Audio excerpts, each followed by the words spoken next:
flex with the squad and I'm smoking up a check. Man, I just wanna go fast. Hold on my teeth and on my neck. And I'm stone cold with the flex with the squad and I'm smoking up a check.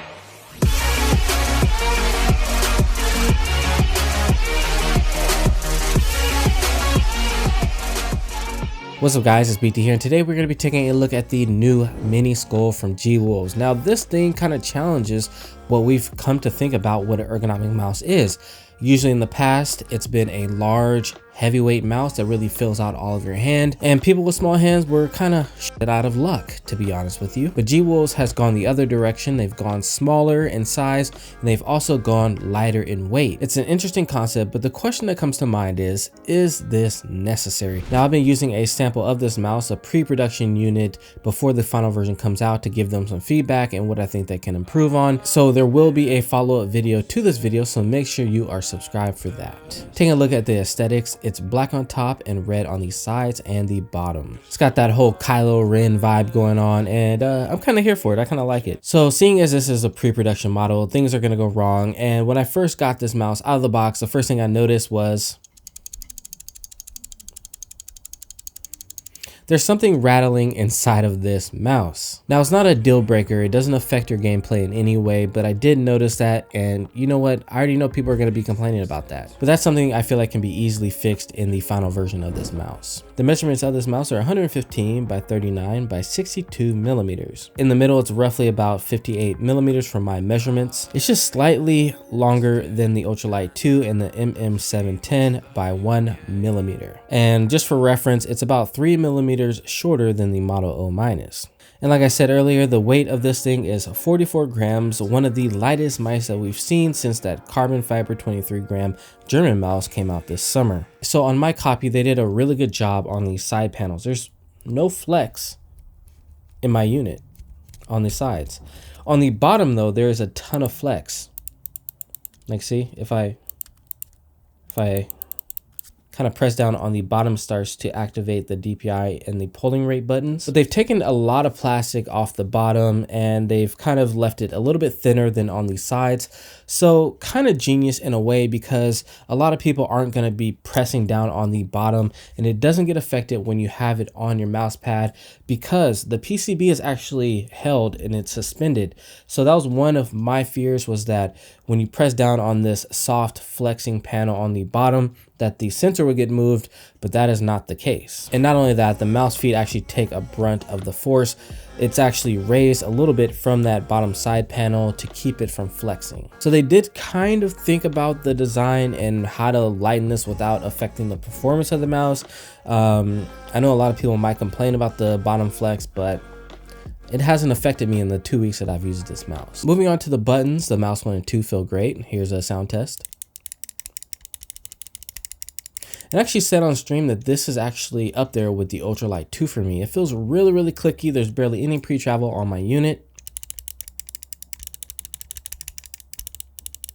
Way better than the original Skoll in my opinion. Now these side buttons here,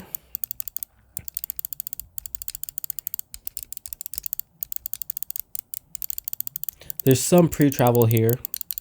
And the buttons, I don't know. I feel like the buttons could have been done better. They feel a little bit cheap in my opinion. So hopefully they can put some better buttons on the side, kind of like the Hottie version. I would like to see them put like some Hottie side buttons on this mouse. Now the scroll wheel is very similar to the Model O or O-, and that it's like has that kind of smooth, buttery feeling to it. It's very nice.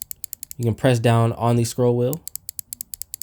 Also feels very nice. So there's a lot of good about the design of this mouse. We'll have to see how the final version comes out, but so far I'm pretty impressed by this pre-production unit. Now on the bottom side, you'll be able to control the pulling rate as well. So on the left side is the pulling rate. You'll have 125, 500, and 1000. You also have on the right side the DPI button for 400, 800, 1600, and 3200, and both sides are actually color coordinated. So you'll be able to go to different computers and be able to just plug this in and make sure you're on the right DPI settings. As you can see, they also put in a detachable cord onto this mouse. Now it plugs in by a micro USB cable, and it's a good thing and a bad thing, okay?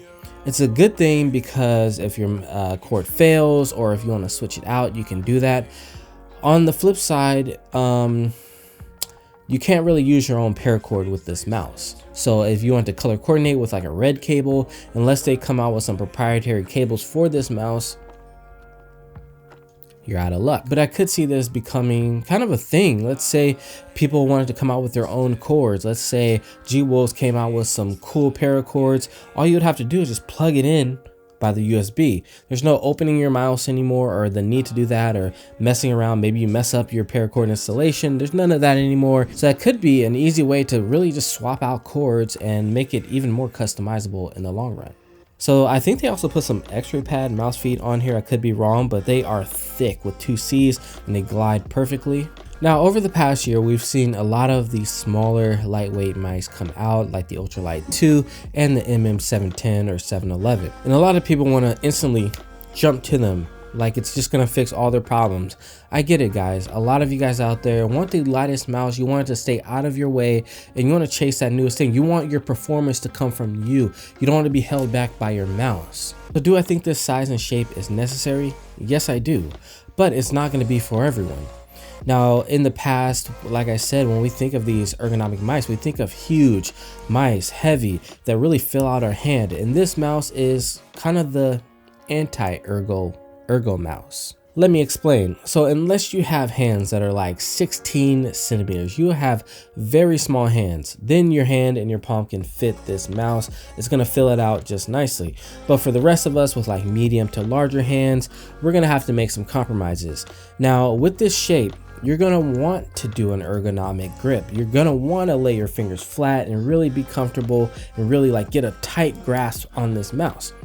You can't do that. And another thing you might want to do is you might want to try to fingertip grip this mouse because it is so small.